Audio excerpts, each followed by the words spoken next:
Thank you for joining me today for this Human Design Masterclass. If you are struggling to achieve work life balance, if you're having a hard time attracting clients, then you are in the right place because we're going to be talking about how human design can help you create your dream business. Now, when I say dream business, I not only mean a business that is financially secure, but also a business that has long term sustainability. And I think that can only happen when we actually are able to show up in our business, love the work we do, have a life outside of our business, all the things that we dreamed of when we thought about what it meant to be an entrepreneur. So I'm excited to share this information with you. We'll talk a little bit first about what human design is and how to read a chart. And then we'll get into more specifics about how to apply human design to your business. And I'll go through some different examples with you. And then at the end of today's masterclass, I'll tell you what the next steps are. So, how you can start to look at your human design experiment and apply it to your life and business, and a couple of ways that we can work together to get that extra support that you may need to reach your goals inside of your business. So, for those of you that don't know me, my name is Shannon DeWitt. I'm a business coach and a marketing strategist. And I were talking about human design today because it's one of my favorite tools that I use with my clients. And it has been a total game changer in my own life and business. So, when I work with my clients, I work with them to help them develop a signature marketing system. This is a proven, fail proof go to strategy for getting consistent clients because while it's exciting to talk about having a 10K month or 100K a year, the real deal is that you have to know how to get clients and have to know how to get them consistently. So, that's what I help my clients do. And with human design, that helps me fast track my success. So, as I mentioned, I'll be giving you some examples here today of exactly how I use human design and how that helps me create that system for them in a faster way because we know so much about who they are and what really works for them that we don't have to waste a lot of time trying different things. So, if you've been frustrated trying to figure out what kind of marketing strategy is going to work with you, constantly trying to revamp your systems to give yourself that sort of feeling that you want inside of your business and it's not working out, stay with me because we're going to talk about all of those things and how human design can really help you. So, I'm going to share my screen with you. I've created a few slides. I'd like to share a little bit with you about my own entrepreneurial journey because I'll use this as a reference as we dive a little deeper into human design and how it's applicable for you and your business. I started my entrepreneurial journey about 9 years ago. I left a job working as an art director at a Fortune 100 company and then started my own design studio, really focusing in on branding, marketing, and web design. Now, this journey was tough for me. I didn't have any support system at all. I didn't have any friends that were entrepreneurs. I wasn't a part of any kind of groups for entrepreneurs, didn't even really know there was such a thing. So, what happened is that it really pushed me to face all of my own mindset issues that I had, along with trying to scramble and learn how to apply everything that I already knew about marketing to a solopreneur type of business and really becoming an expert at digital marketing. So, the beauty of this is that I learned a lot about business, but it was definitely hard. So, I'm glad that I had the lessons and all the things that I learned really pushed me into the next phase of my business, which happened because after growing that design business to six figures, I found that I was really burned out. And it was very shocking and hard for me because I thought, well, I've spent all this time becoming an expert, building this business, and I'm still paying off student loans. And now I don't even know what I'm going to do next and what's my next step. But luckily, I had been working with people in more of a mentorship capacity. And so that really shifted me into coaching. I found that that really lit me up. And I started trying to become an expert at being a coach. So about 5 years ago, I started coaching full time and closed my design business. And in this process, I became certified in NLP, which is neuro linguistic programming, human design, Reiki coaching, and so many other things. And I'm sharing this with you because at the end of this masterclass, when we're talking about how to apply human design to your business, all of these points in this whole journey are going to have a completely different spin on them based on human design. And so I think that it's a helpful example to kind of explain some of the things that you're going to learn about today. But the reason why I'm here and sharing all this information with you is because it is my ultimate passion to be able to help women create a business that they really love. So getting the same kind of freedom and flexibility that I've been able to enjoy. Some of the things that my business has supported me in is staying home with my youngest kiddo. That meant so much to me. And also being able to travel full time with my family. That was an amazing adventure that was only possible because of my business and really being able to continue to live inside of my human design. So let's talk about what human design is. I first came in contact with human design about 3-ish years ago. And that was just a random experience that happened online. I was heard someone talking about it inside a Facebook group, sounded really interesting to me. So I started to dive in. And honestly, it seemed kind of overwhelming. But I'm going to break this down for you today. So if you know about human design, you'll just learn more about it. If you don't know anything about human design, you're also in the right place. So human design is a system that combines modern science with ancient modalities, including astrology, the I Ching, the chakra system, personality, and quantum physics. It's all based on your birth information. So this is the time, place, and date that you were born, and some of the things that we can learn about from human design are what our unique gifts are, our purpose, and how we can navigate the world in a better way. Once you learn your human design type, which we'll get into further into this presentation, then you'll be able to see a blueprint of your unique energetic makeup. And it's like having a manual for how to approach life because the purpose of human design is to support us in our own experiment. That's what they call human design because we want to take our strategy and the things that we've learned and see how we can live in more alignment with ourselves. So when we're in alignment, we feel less resistance. We have more ease, more flow. We don't feel like we're constantly swimming upstream all the time. So living life, running your business with less struggle and getting just more results, better results from the things that we're doing. There are a few things that I, in particularly, really love about human design. One of those is that it really helps you embrace what makes you unique and see how we all have a part to play. So, I think that this is really helpful in your personal relationships and business relationships too, to really not only be able to embrace yourself and what makes you unique, but really see how you can embrace what's unique and different about other people. Because as a whole, then we are working collectively. It's like the very best team, whether that be your home life, your family team, your community, or maybe just the betterment of the entire planet. Human design gives us many layers so we can dive even deeper into our unique blueprint. What you'll learn about today is what I think is the surface level of human design. And you can get a ton of really valuable information here, but you can continue to study your blueprint. You can go deeper and deeper. There's so many different levels. You can look at other relationships that you have and see how your charts work together. You can look at your kids' charts, and there's just so much information here. So it's something that you can continue to study, and then the third thing is that it's really actionable because it gives you a strategy to use and experiment in your life. I'm a person who loves action. I'm always like, let's do this. Let's take action. I want to see results. I want change. And I love that human design can actually give you that. What we'll start with is a human design body graph. So, this is an image of my personal chart and what you'll see when you run a chart. So, whether you get a free chart yourself or whether I run your chart for you with my software system, this is what it looks like. And there is a lot here. As I mentioned, there's so many layers, and you can kind of see that by looking at it. And what you may also notice is that it looks like a circuit system. And that's exactly what it is. Each person has a unique circuit system that runs their body. And when we study that, when we look at all the different layers and then we look at how those layers connect to each other, there's so much information that we can learn. But we're going to break it down and make it really simple.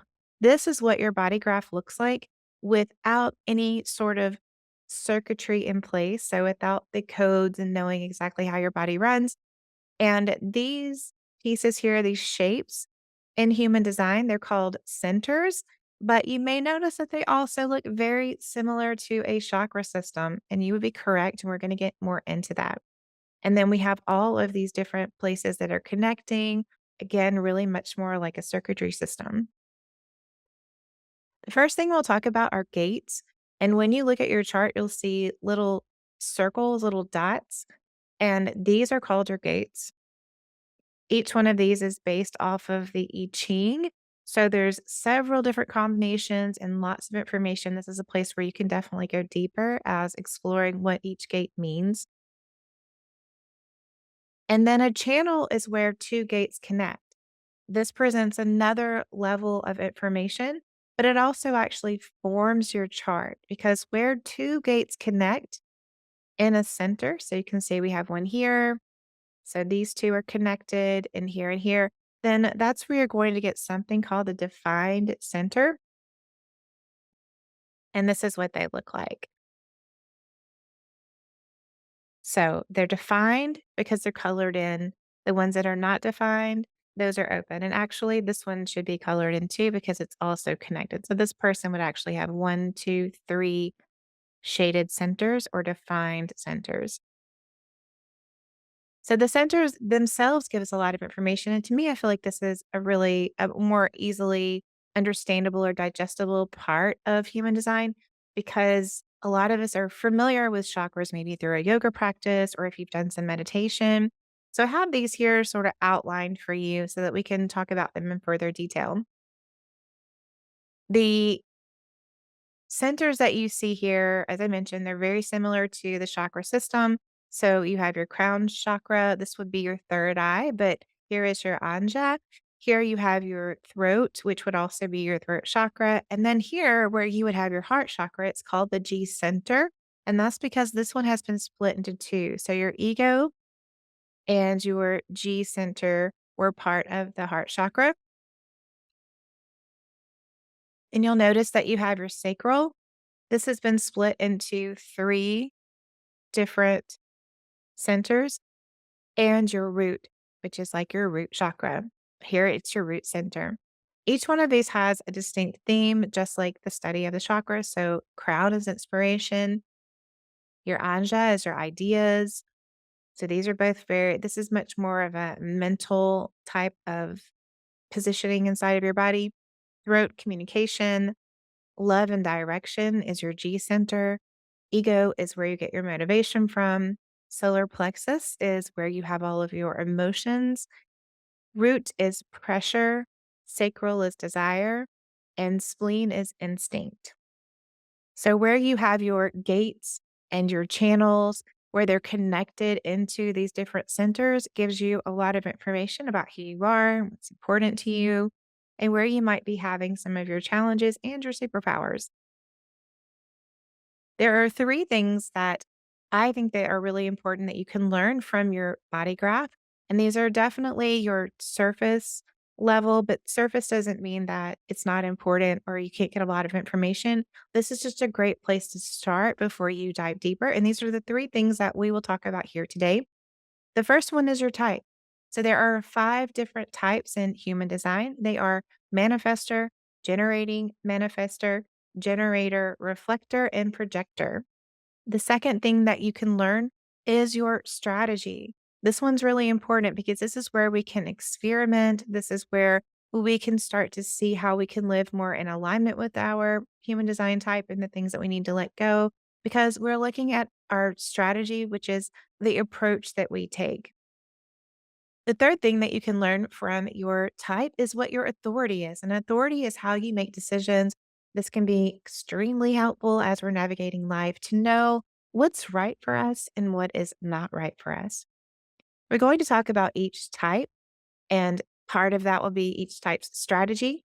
And then we'll talk about authority separately because while some types have an authority, which is usually the way that they navigate life, most of the types it can be different based on your specific body graph. So, as we dive into type and strategy, remember that type and strategy is going to be always connected, but your authority will be a little different depending on what your specific blueprint looks like. Let's start off with manifestors. I think manifestors are a certain type that we're actually all familiar with. This is the type that says, just go out and do it. You got to make stuff happen, grab life by the balls type. And most of us are not actually created to operate in this way. So only 8% of the population are manifestors. Manifestors are people that are typically in a leadership role, or I would say that they're a person who is in what we consider a typical leadership role. And that is because they have a little bit of a penetrating aura. So their energy is a little bit penetrating. And it's because they get an idea or inspiration and they immediately take action. They are the people who are kind of, if you think about a general, or maybe, maybe you felt like there was your mom or dad was this way in your household. They get an idea, they tell you what to do, and they just go for it, right? This is a manifester. Their strategy, though, is to inform because their aura, their energy can seem kind of like a lot. They need to make sure that they're always informing people. Now, manifestors don't love this, and this is not natural to them because they're action takers. They ignite the flame, they get an idea, they go for it. But where things can get kind of sticky for them is because if they're not telling people what they're thinking, what they're doing, then those people can be upset, right? In a personal relationship, if your partner is taking a shower and you decide, oh, you know what, I really forgot something that I needed for work tomorrow, I'm going to go run to the store and you don't tell them, and they come out of the bathroom and they're like, where did you go? They're going to be upset about that. In your work environment, if you're working with a team, they need to know what you're doing, not only so they can support you, but so they don't feel like what they think and their contribution doesn't matter. Some reasons a manifestor may not enjoy informing is because they have a creative process and a flow and they don't want to stop that. As a creative person, I get that. When you're in your zone, you don't want to stop and tell people what you're doing.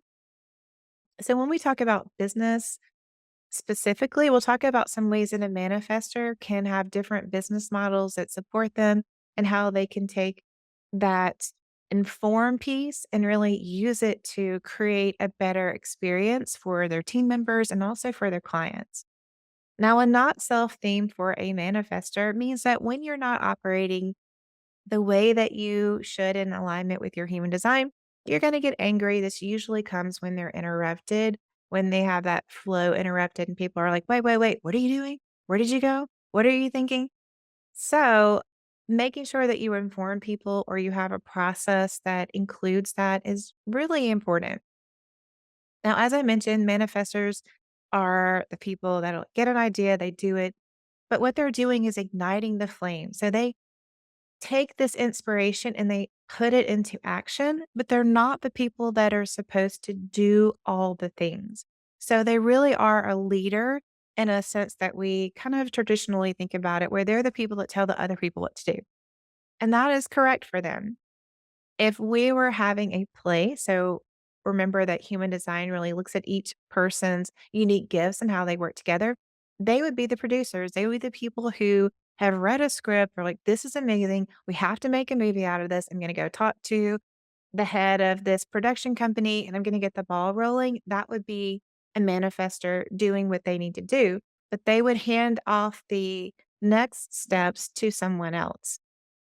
When it comes to creating a really great balance and creating a life that puts you in the zone where you're doing your best work, you're really being the highest expression of yourself, for a manifester, they need to make sure that they are watching their energy. So there are two types, a generator and a manifesting generator. They have tons of what we call life force energy. They are good to go all the time. There are three other types who do not have a lot of energy. So, one of the key things that you learn about inside of human design is learning about energy and what they call motors. So, some of those centers that we looked at also work as a motor, but they're different kinds of motors. So, if we were in a boat race, some of us would have a John boat motor. Some of us might have like a souped up John boat. So, and then there are others of us who would have a speedboat that was ready to go. So, really think about it as like an electronic bike versus, I don't know, a Hemi, right? We're talking about two different kinds of motors. Manifestors have access to energy, but they don't have long, sustainable energy. And that's why they're also not the people that are doing the work. For them to show up and ignite the flame, that's where they're pulling their energy in. But then after that, they have to re-energize, they have to put energy back in. And so they're gonna need more time. They're going to need more space. They're not supposed to be exhausted at the end of the day to get good sleep. They really have to watch and maintain that energy. And one key way of doing that is knowing that you're not supposed to do all the things. And again, we'll talk more about that when we're talking about business specifically. Just an example though, I know my mom was a manifestor and I felt like that lady never sat down and she moved all the time. But as an adult, we were talking about just being a mom and working. And she said, I could never do what you and your sister do, where you work full time and you have kids. I could never have done that. And I said, really, why? I thought that was interesting because, again, I felt like she never sat down. She said, well, because I had it a lot easier, I could really section things off. She said I would be up early doing all the things, but then after I went to school, I could take a nap and then I was up and going and taking you all over the place and cleaning and doing all those things later on. And that is really her living in her best manifestor form because she did just that. She really looked at her energy as cycles. She expelled a lot of energy in the morning. She rested in the middle of the day. And then she was good to go again by the time we got out of school at 3 o'clock and was going, going, going, going right until about 10. But she had a big break during the middle of the day and she really took that time to rest, which we didn't see because we were at school. But now that I know more about her type, it makes a lot of sense. The next type is a generator or alchemist when we're talking about quantum human design, and they make up 35% of the population. Now, generators are the worker bees. That's the name and the motor reference here. The generators, they have long-term sustainability because they have a life force energy. Their motor, the Hemi of all the motors inside of the human design system, is the sacral center. And that's what they're tapping into every day. Now, they're here to do the work and be masterful at it. So if they were part of our production, they would be the actors doing the lighting, the camera, the music, like they're doing all the things. And some things to note about the generator because they have so much energy, they can be susceptible to burnout too because they can do so many things, people are going to ask them to do a lot of things. And this really resonates with all of the generators that I talk to. They're like, uh-huh. And specifically say, uh-huh, because tapping into that sacral center, it actually has a sound. So your superpower as as a generator is that your sacral center not only gives you tons of energy, but it also lets you know when something is right for you or not right for you. So where we were talking about your authority, how you make decisions, you have a superpower. It's your sacral center, and it actually has a sound. So things are either a hell yes for you or they're a hell no for you, and you feel it, and it usually has a sound. So I have one generator client who hers is uh-huh, but she has like a head nod that does with it, and she says, "Yeah." So it's, "Uh-huh, yeah, uh-huh, yeah." And I noticed that about her even before we had read her chart. So that's something that you can tap into for yourself if you feel like, "I don't know if I should launch this product. I don't know if we should move to this house." It's gonna feel like a hell yes or a hell no, and you need to wait for that signal to know that something is right for you. Now, because you have all of this energy, you do need to burn your energy down at night to be able to sleep. You're a person who would benefit from physically getting up and doing something at night, whether that's cleaning, going to the gym, going for a walk. That's always going to help you.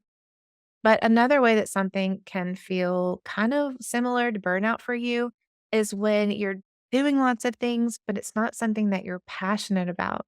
And it's not something that you can master because you're here to do the work and be masterful at it. And you have all this energy to burn, for you, that might look like having lots of hobbies because that's expending your energy, but then you have some things you have to do for work and maybe you don't love them, but like you can get it done. But then you also need to have a portion of that. So if you're looking at it kind of like a pie chart, you may have things you do just to burn off your energy. It's just stuff you love, but you don't have to be a master painter or a master, any other kind of hobby that you have. But then you've got tons of stuff that you can do because you're just good at it, then you've got to have something that you feel passionate about, and in this passion is where you're mastering it. So if you think about it like a staircase or a video game that has levels, for you, you have to have something where you're constantly achieving that next level, or you'll find that you feel kind of depressed, maybe in a funk. And I've also noticed that my generator clients and friends, in between each level of mastery, there's something that feels like a lull and it feels like, what am I going to do now? Like you feel that something is missing, but that's actually letting you know that this is a really good time for you to rest and recharge because you do have a lot of energy, but you also have to recharge that energy as well. When you are not in alignment with your human design type, you're going to feel frustration. So that's a key indicator for you that something is not going the way that it is supposed to for you. So just remember that your strategy is to wait to respond. If you don't want to feel frustrated, if you want to make sure that you are mastering things and you're tapping into that sacral energy to see, is it right or yes for me? Is it yes or no for me? Remember that the first thing is to wait to respond. So what does wait to respond mean? It means that you are waiting for something in your outside world to be an indicator for you to take the next step. And I'll give you a few examples. Let's say you want to go on vacation and you're not really sure where and you're not really sure about the timing.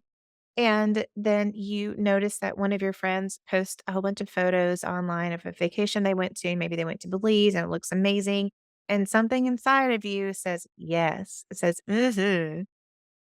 Then that is you getting a signal for something to respond to, something that you can then take action on. Maybe you are thinking about a course that you would like to create and you've been kind of mulling it over in your head and thinking about all these things you could do. Instead of just jumping out and taking action and posting it up and asking people to come, they may not actually come. They may not come to your webinar or your retreat or whatever it is. But if you wait to have something to respond to, then you're going to get better results. So in this case, it might be someone saying, I wish you would have a mastermind. That would be so awesome. Or it may be that you're in a Facebook group and people are asking questions about this exact thing that you've been thinking about creating. That's signaling you that it's something to respond to. I feel like it kind of comes across as like a sign. You think, oh, what a synchronicity. That is a yes for you. So generators and manifesting generators have this in common. So a manifesting generator has all the things that a generator has and qualities of a manifester, and we'll talk about them separately, but they also have a strategy to wait to respond, and that's what this looks like. Now, because you have a lot of energy and your strategy is to wait to respond, you love to have things to respond to for people to say, oh, I need help with this, or I really need this. Like you freaking love to solve a problem like nobody's business. You love to solve any kind of problem. My husband is a manifesting generator, and I can say that this wait to respond thing is really important too because you love to solve a problem. Wait for somebody to actually bring the problem to you instead of just saying, let me solve this for you. I see that there's a problem here. Let me solve it for you. Wait for them to come to you and say, I need help with this. I don't understand this. How do I do this? Like, wait for them to ask you. So, if it's inside a Facebook group and it's about something that you've been thinking about creating, they say that they have a problem. That is a synchronicity. Yes, it feels like that because you're like, oh, I was just thinking about this thing.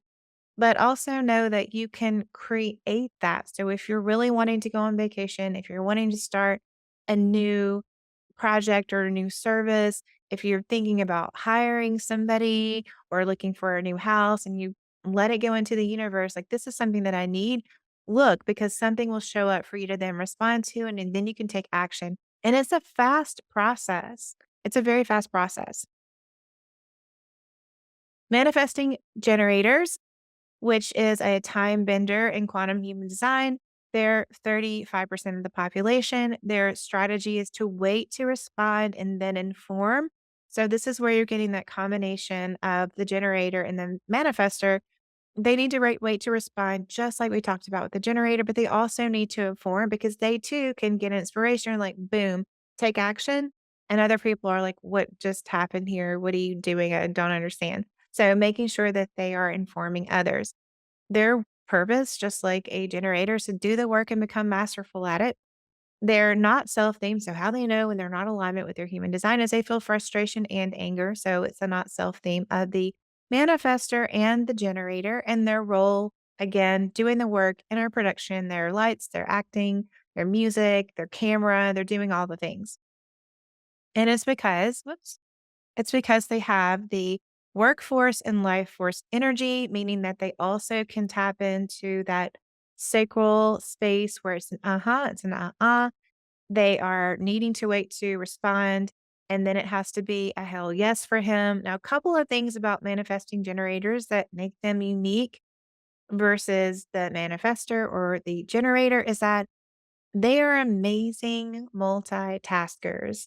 So while a generator can take on a ton of stuff, a manifesting generator is great at multitasking because not only can they inform people and they can be a really good leader, like a manifester. When you think about leaders, they're really good at leading people. They can see what needs to be done, they can hand off tasks, and they can manage and oversee that and do at the same time. So, a lot of people that are in leadership roles are actually really great at that bigger, broader vision piece, and they're supposed to instruct people on what to do. But a manifesting generator can manage and do, which I think is really amazing. So, not quite the same as that bigger, broader if we're thinking about how we all work together, not quite the same as that bigger, broader visioning piece, though they can tap into that. But they're really great at that sort of middle area where they're able to see what needs to be done, hand off responsibilities, and keep going. And I mentioned that my husband is a manifesting generator, and we used to own restaurants, and he was amazing at this job because he could manage so many people, personalities, tasks. He always had 20 things going at one time, and he was freaking good at it. I mean, 6 days a week, 14-hour days, and he was just going, going, going all the time, but doing it really well. Me could not do that, like at all. Um, so those are some really great things about manifesting generators. This is also why if you're an entrepreneur and you're a manifesting generator, people may tell you that you need to pick something, you need to niche down and you feel like you can't. It's because you can't. It's because you have a lot of energy. You can definitely focus in on one thing, but you have to have a lot of stuff going on at one time. That is something that you enjoy. It makes you feel good and it's really putting you as the best expression of yourself. The reason why I would have been terrible at my husband's job is because I am a projector or an orchestrator in quantum human design. We make up only 20% of the population, and our purpose is to align the energy and heal the energy of the planet. All this sounds very weird and wordy, I know, but essentially, we, as our role inside of this big production, would be the producers. We are really great at seeing that huge, big vision. We see what needs to happen for a goal to be reached, and we know what's going to get us there, what's not going to get us there. We're the orchestrator. We are directing everyone as far as where they need to be and what needs to happen. But also inside of our chart, where we were talking about chakras earlier, those centers, we're very open. And where you have a shaded or defined center is a defined approach to things that are happening in that center. Where you have an open center, that means you're able to take in energy and amplify it. So, this is a key reason why so many projectors are also empaths. We read people's energy, and our personal energy is sort of a cone shaped. It kind of goes out and boops people.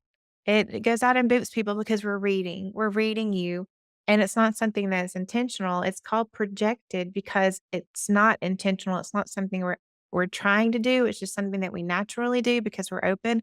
We're booping your energy in and out. Now, not everybody wants to be booped. And so this is why the strategy for a projector is to wait for an invitation. And just because we can see what's happening and what needs to be done doesn't mean we need to walk around giving people corrections all the time. People don't like that. People don't want you to do that unless they ask you. So, one form of an invitation is when they ask you for advice.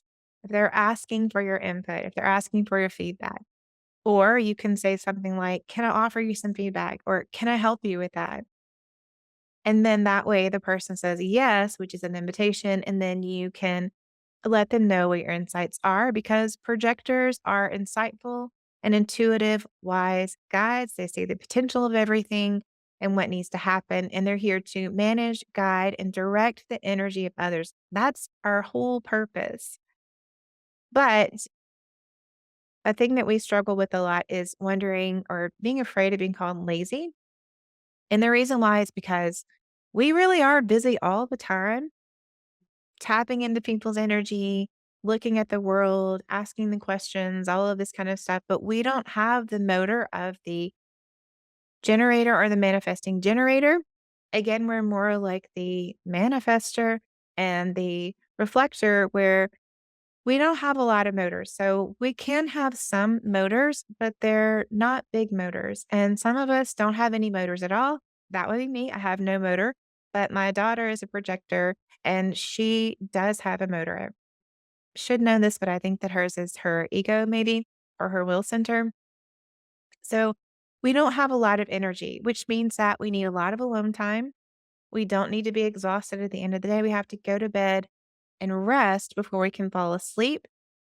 We have to prioritize rest and self care.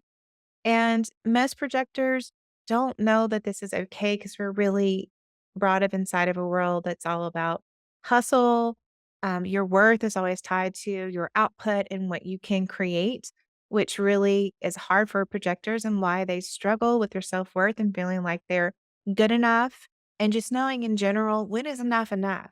Because it's a feeling that you need to continually show up and do more and hustle, and those are the things that are going to define your worth, but we are not set up for that. We don't have the energy for that.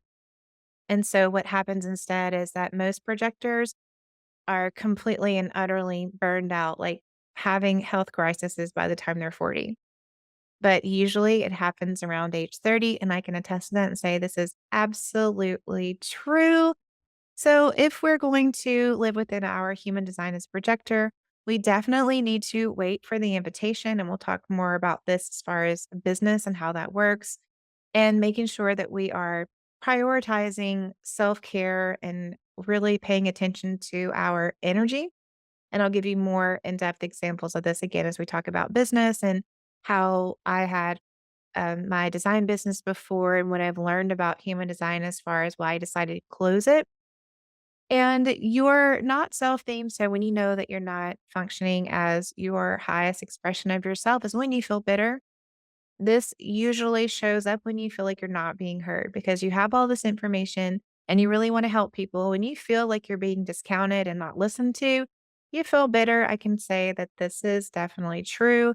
If you are an entrepreneur, you may feel this way when you have created some kind of content that people don't seem to engage with. If you maybe you created a challenge and nobody showed up, you're going to feel bitter. If you are at a work situation and maybe you're in a board meeting and you want to stand up and say, "Hey, this is not right. This is what we need to do." And people interrupt you, they don't want to listen to you, or you tell them and they don't take action on it, you're going to feel a little bitter. So, those are some ways to know when you are not working within your specific human design. Our last human design type are our reflectors or our calibrators, and they are unique. They only make up 1% of the population. I've been lucky enough to have a really good friend who is also an entrepreneur, and she is a reflector. So it's been really fun to be able to work with her and help her kind of figure out how to use her human design since they are so rare. So, your strategy if you're a reflector is to wait a lunar cycle. You want to wait 29 days. Reflectors are especially tied into the planets and the energy of the planet. So, what's happening there, it's really beneficial if you're a reflector to be in the know about this and watch and kind of study what's happening. This friend that I mentioned, she has always been really attracted to astrology. And she and I love doing things with the moon. And so finding out that she was a reflector, I was like, oh my gosh, this makes so much sense. But the reason why is because reflectors are completely open. What makes a reflector is that they don't have any defined centers. So, as I mentioned, with my projector, mine specifically is actually very close to a reflector because I'm pretty much wide open, and reflectors are 100% wide open, which is very unique. So, they are very empathic and they feel the energy of not just the people that they surround themselves with, but they're also really feeling the energy of the planets. They are not meant to make fast decisions. their strategy is to wait that 29 days. And I can say in the case of my friend that things that she has had a hard time pulling the trigger on, just stuff about her business and life, that knowing now that she should wait 29 days has made everything happen so much faster. So this is a good example of really embracing your strategy and how knowing that a strategy is right for you instead of fighting it and feeling like, no, I should make decisions now or beating yourself up because you need to make decisions is a huge game changer. Because she was so open, we were talking about authority earlier. She doesn't have any inner authority. So, as generators and manifesting generators have that sacral center, it really helps them make decisions. Reflectors don't have that. So, it's very important for them to surround themselves with people who are going to be good support systems for them because they need to be able to talk about things and bounce it off of people. And the people that they surround themselves with, because not only energetically are they taking in their energy, but they also need them to help them make decisions. They have to be good people. So it really changes your quality of life, who you are surrounding yourself with as a reflector. And because of your openness and just being able to take all of this in, and because of your purpose, because you're here to measure the health of the planet, what you're doing is your aura is tapping, it's getting a little taste of everything that's happening and coming back to you and like reporting back. And you are mirroring everything that you're seeing. So interesting things happen here where you're able to really adapt quickly to your surroundings because you have a quick gauge on everything that is happening. So you can really take the temperature of the room, so to speak. Another interesting thing about you is because you are tasting all of this and then reflecting it back, you are critical to be at the heart of your community, to really be able to measure that health and know what it needs to function properly. People that are reflectors are heavily influenced and engaged and very connected to things that are happening in the world. So if you think about all the things, all the horrible things we hear about, whether it's global warming or social injustice, like these people feel this so deeply. And it's very important to them to try to do something about it. So you'll see a lot of reflectors. They're amazing advocates for people. They're activists. They are people that create communities because that's part of how they're shifting change. And for them to really function well and be their best reflector selves, they really do need a lot of alone time to be able to discharge all that energy that they're taking in. They need a community of people around them that are good, supportive people. And they need to remember to be a screen and not a sponge. So that's really getting good at noticing what energy is yours, what's not yours, and how to let that go when they are not living in their human design. They are feeling a lot of disappointment. And if they were part of our production, they would be the audience. So they're reflecting back to us and letting us know if we're doing a good job and we're entertaining them or if we're not doing a good job and they are not entertained. So reflectors are amazing people to be able to have within your scope and your community. Now we're going to talk a bit about authority. This is again how you make decisions. And if you are a generator or a manifesting generator, you have a sacral authority, but you may also have another center that is defined, which is giving you an additional authority. Your sacral is always going to be your strongest one. But I wanted to talk a little bit about these different ones because if you were to go online and get a free reading, you're going to find out what your authority is. And so this will give you some more information, remembering that three key things that we're learning from our human design chart is our type, strategy, and authority. So your authority is always going to influence your strategy, but it doesn't change it. So your strategy is always going to stay the same. If your strategy, like mine, is wait for the invitation, it doesn't matter what kind of authority I have as far as decision making. I'm still going to need to wait for the invitation, then check in with my authority, and then I can take action. There are five different types of authority. The first one is sacral, the second is splendic, the third is emotional, followed by ego and self. Your sacral authority, this is only going to be for generators or manifesting generators. And it's that gut level feeling of what needs to be done. The hell yes, the hell no. Sounds like uh huh or uh uh. And again, only for generators and manifesting generators, but you can also have an additional defined center, which will show up in some different ways, like splenic authority. Splenic authority is tied to your spleen. It's that center.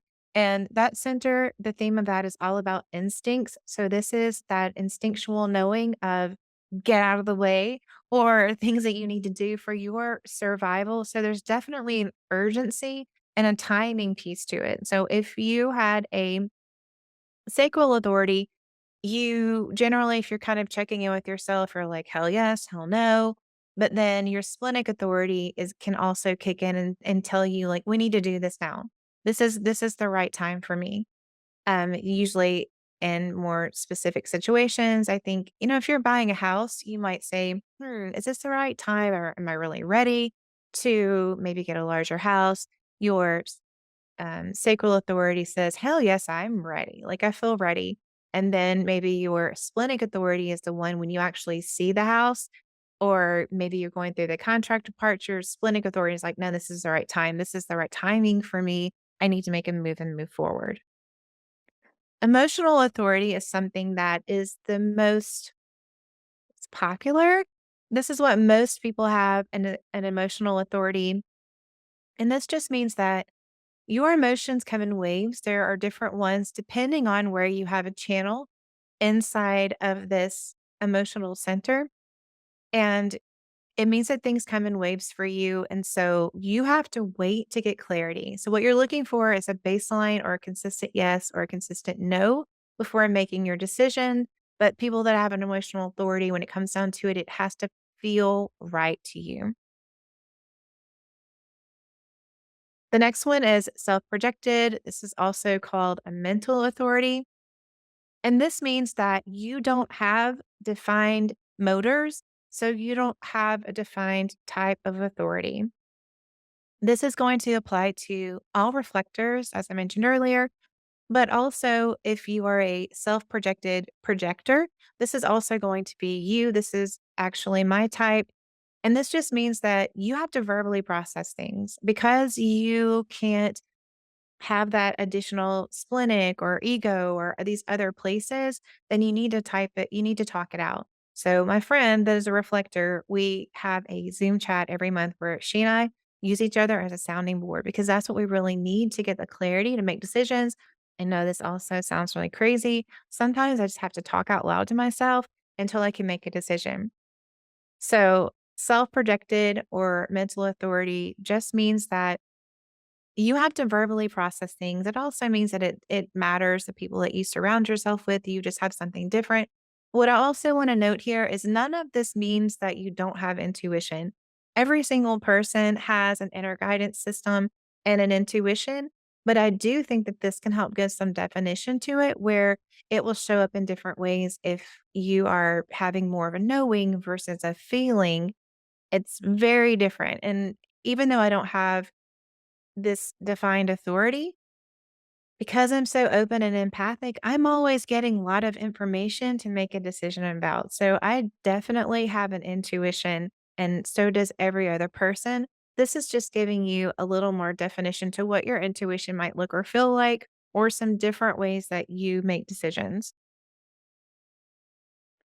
Ego authority is when a choice is in alignment with your resources, sustainability, and integrity. This is because this means that you have a channel and some definition inside of your ego center, and that is all about resources and sustainability. So, and it's also integrity because ego is connected to your what would have been your heart center, so your G center. That's that integrity piece. So it's kind of like you may wanna make a decision and your your splenic says, "The time is now," but then you have to check in with your ego that says, "Does this really make sense for me long term? Is this sustainable versus just in the moment it feels right?" And so then maybe your sacral says, "Yes, this is right for me." So overall, you feel like it's a good decision. So each one of these is just a little bit different. So let's talk about how to apply human design to your business.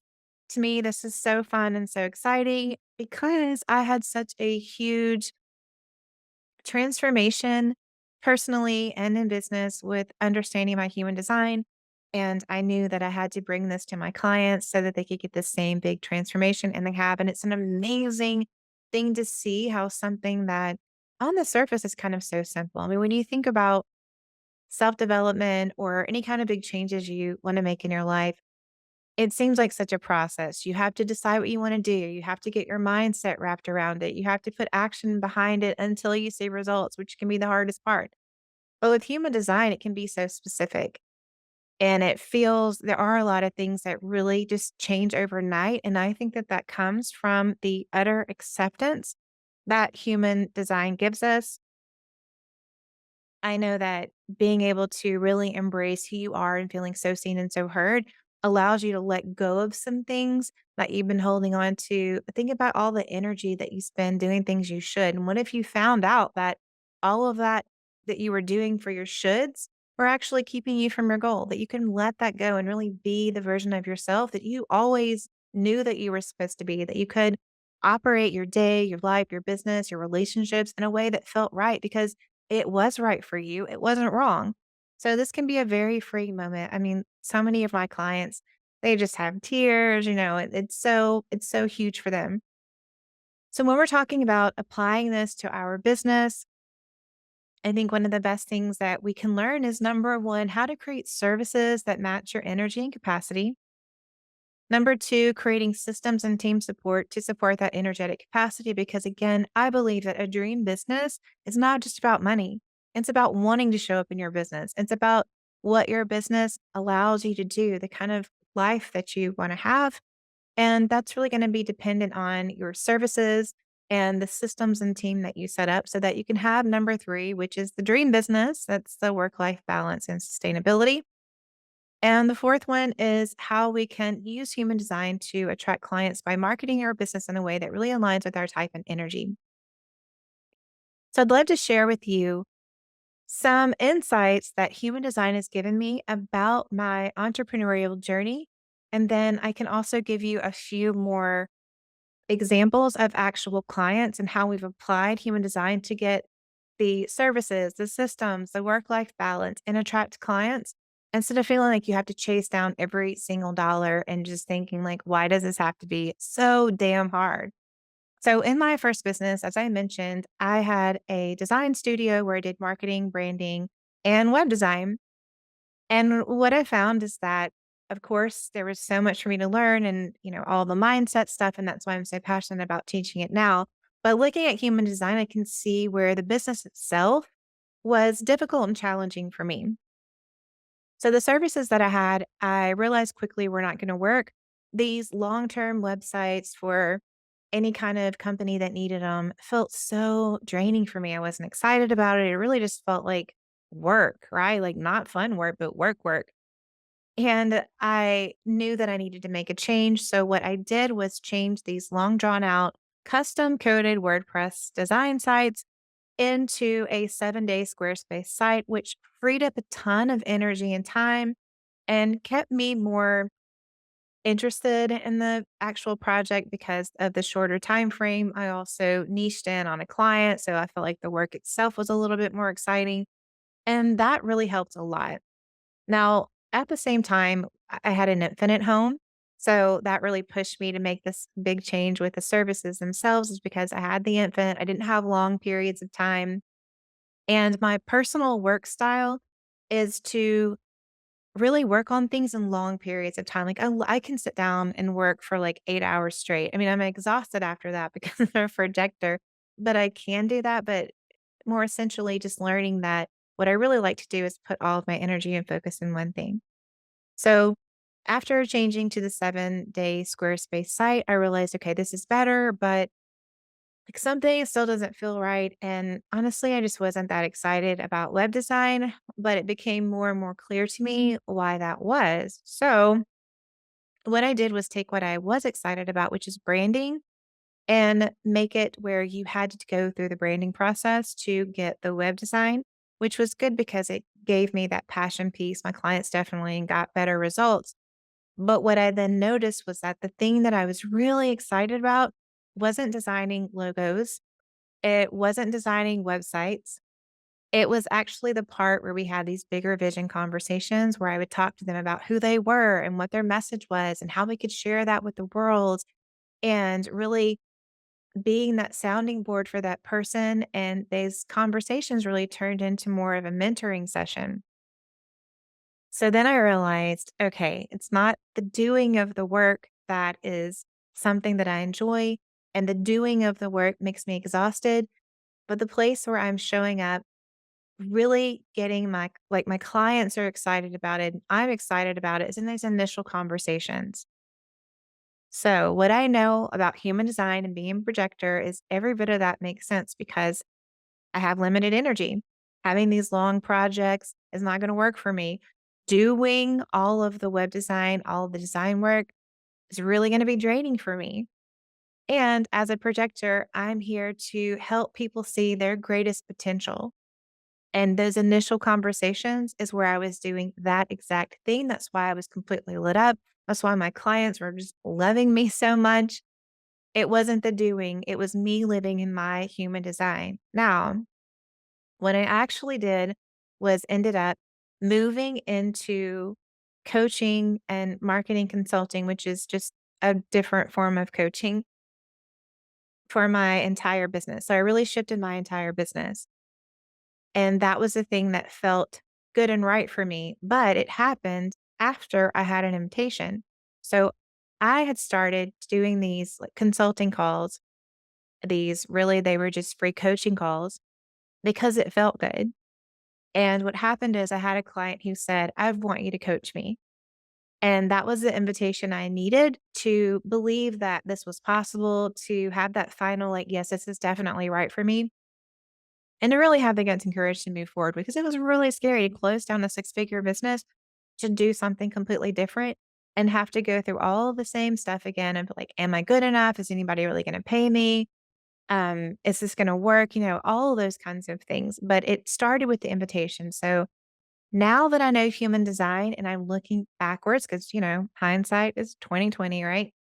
I can see how this journey made a lot of sense for me personally, because not only did all of the changes that I wanted to make, the things that felt right, things that didn't feel right, 100% matched up with my human design.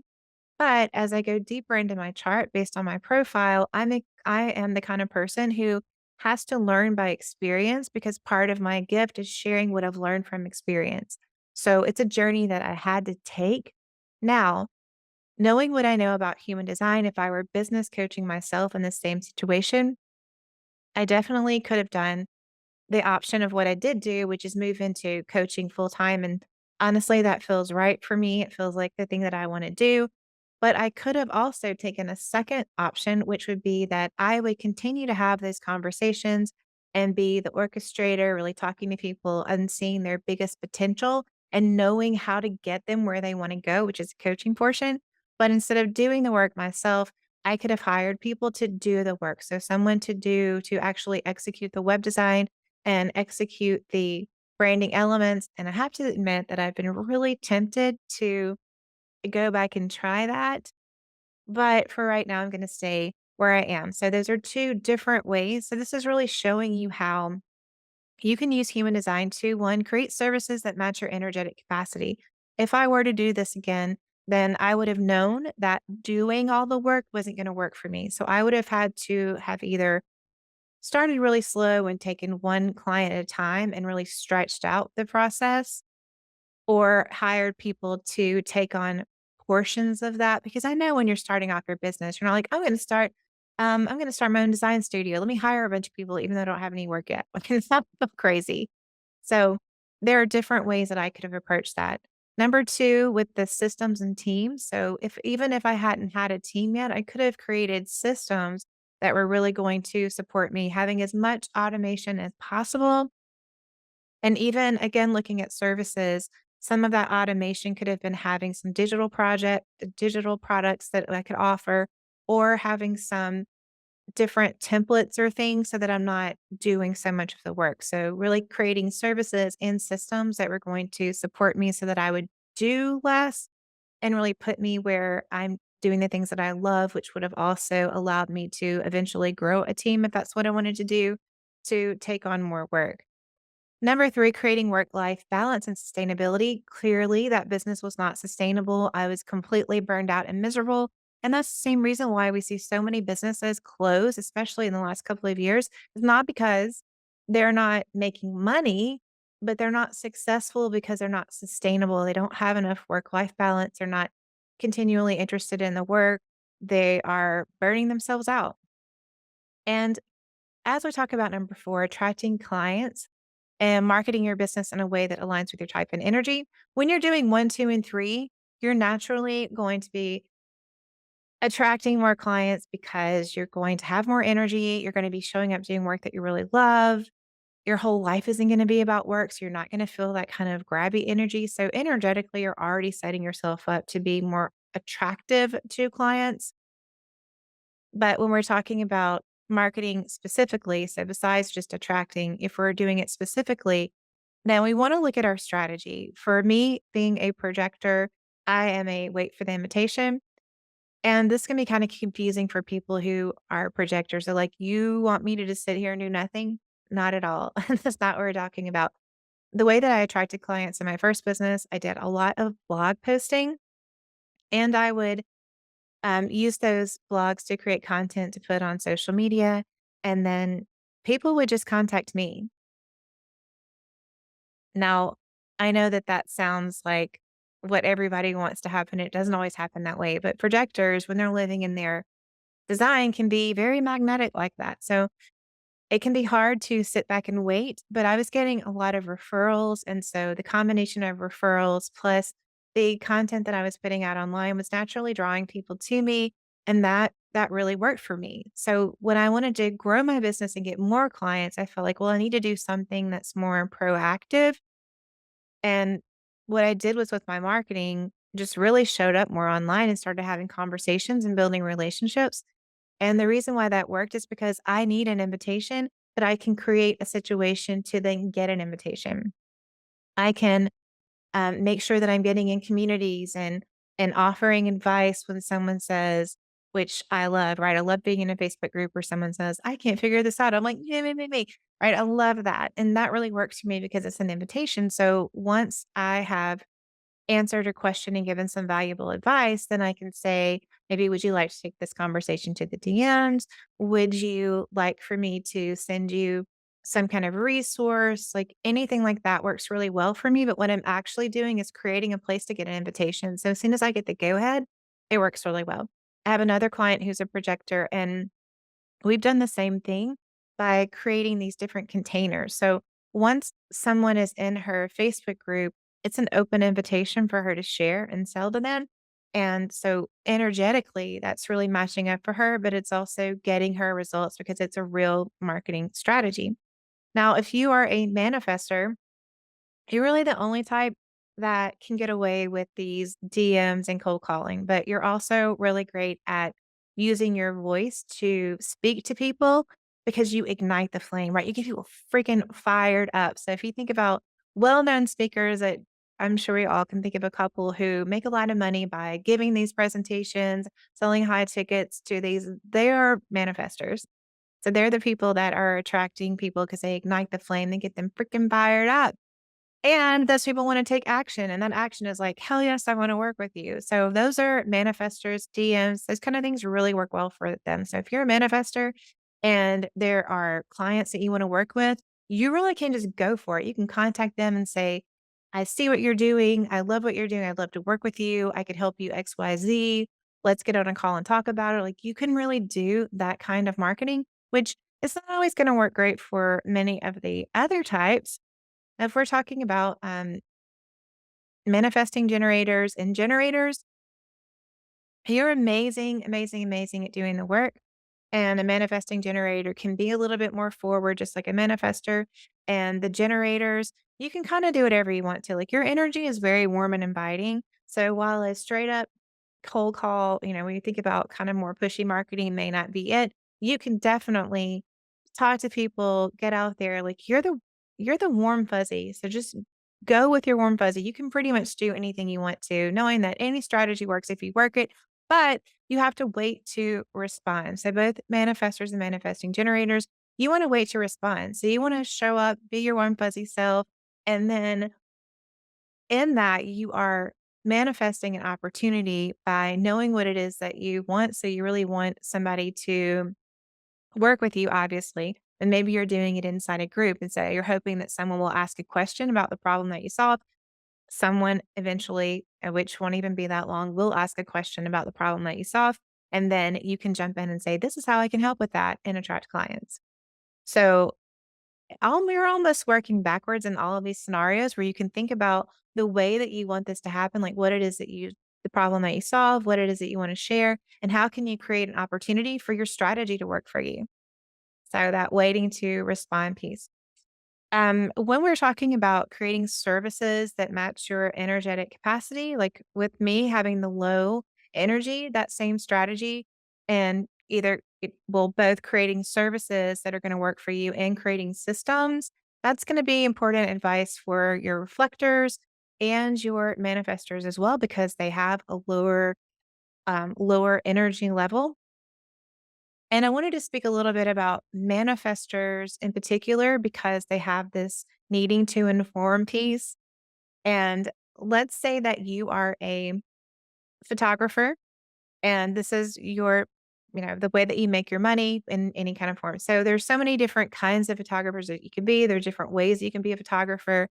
If you are a manifestor and you're a photographer that works for someone else, so maybe you work for an agency or some other kind of group where there's an art director who then tells you what kind of shot that he wants you to do. And then you have to get the shot cleared with them and you have to get the design cleared with them. And then you have to wait and see what the models are. And then there's like a whole process to your creativity. You're probably going to hate that because when you're creative, when you get that hit, you want to take action. You don't want to wait. And that stopping and waiting would drive you nuts. But if you're a photographer where you get to be in control, you decide what the photos are going to look like and who your clients are going to be, and you're handling all that, that's going to work out better for you because it's a direct flow of creativity shot. Maybe you take family portraits or food portraits or, any of these kind of things where it's more of a solo where it's you or you're the director. So maybe you're the person who is the creative director and you're telling people, this is what the shot needs to look like. This is what we want to capture. This is the look, the feel. These are the models. Like you're the one that's being in charge of what that looks like. So same thing, a photographer, but different roles. It's going to change how your sustainability and your energetic capacity flows within that because it's what's going to allow you to work within the things that are your essence, right? Your superpowers, and then also allow you to use your strategy. So let's say that you are the person who is either in charge or maybe you're just more of a solopreneur running a business, you want to make sure that you're informing. So if you have a team underneath you, you have to be really good at understanding your idea, but then creating a process that's going to check you so that you're making sure and informing everybody about what they need to do, how you're going to communicate, what that's going to look like, the accountability, like all of these kind of things. Because the more that you have to micromanage all that, the more tired you're going to be, right? Because you're going to feel like, why do I have to do all of this? But setting up systems like that is gonna help you maintain your energy, but also make sure that you're informing. And the way that I think that this really plays out in more of a solopreneur business, and I say that meaning like you have, less than 2 team members or something, is that you are having your clients have a really good client experience by making sure that you're informing them of things. Because you may be creative and you're in your zone. You're like, I took the pictures, I'm editing them. You've got it all figured out in your head, but they're wondering, like, where are my photos? And when am I going to get these? And what is that going to look like? So you can do a couple of things. You can have a team member who handles all of that stuff for you. Or you can set up some systems like maybe Honeybook, for example, that's going to filter through some of those things, just making sure that you are having a really good communication with clients because that's going to be a key way that you're going to get more clients is through referrals. So you want to make sure they're having a really good experience. And that combination of things is really going to give you good work life balance and sustainability. To explain a little bit more about what being a generator and a manifesting generator might look like in a business scenario, I want to use an example of a previous client. This client had decided to start a new business. She had a different business doing something else, but her education and corporate background was in analytics. And what she wanted to do was use her knowledge of analytics, so Google Analytics, digesting analytics, to help people make really smart, informed decisions about their marketing moving forward.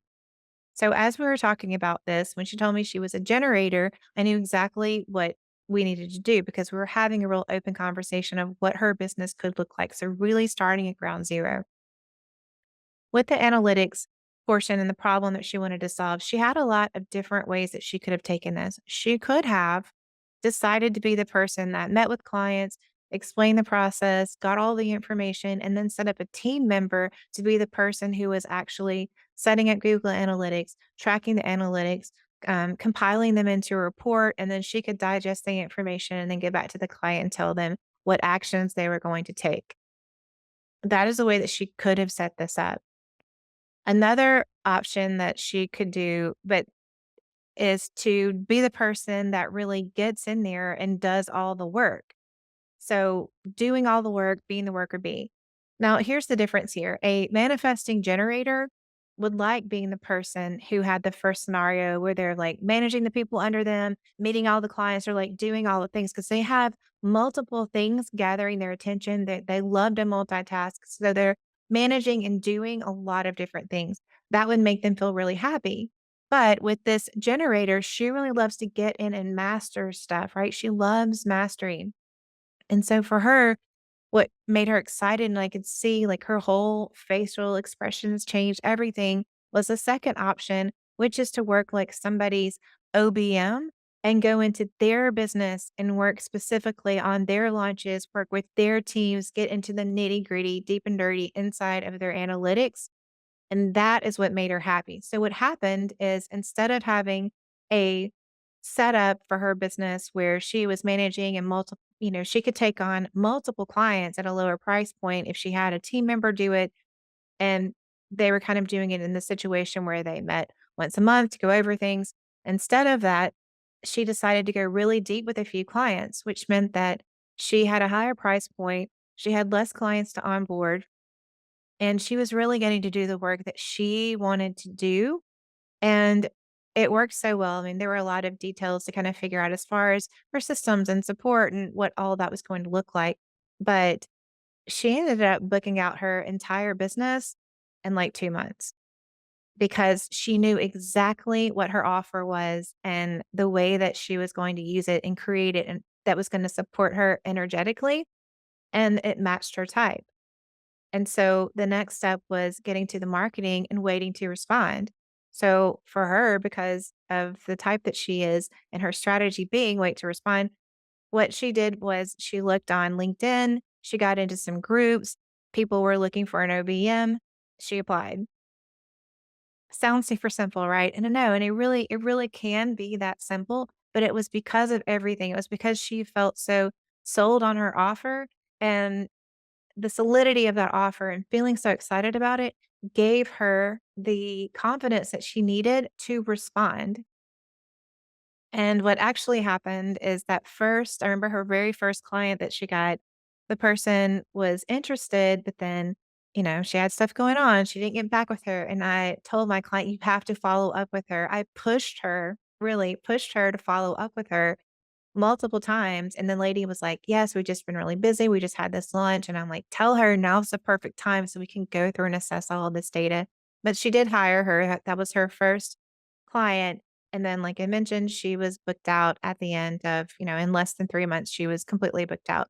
So that's a really good example of how knowing your type can help you fast track your success as far as creating your services, really building your business from the ground up or restructuring your business to make sure that it's definitely supporting you, that it's something you're super excited about, and that you have that long term sustainability, which is going to help you attract clients and, of course, make more money.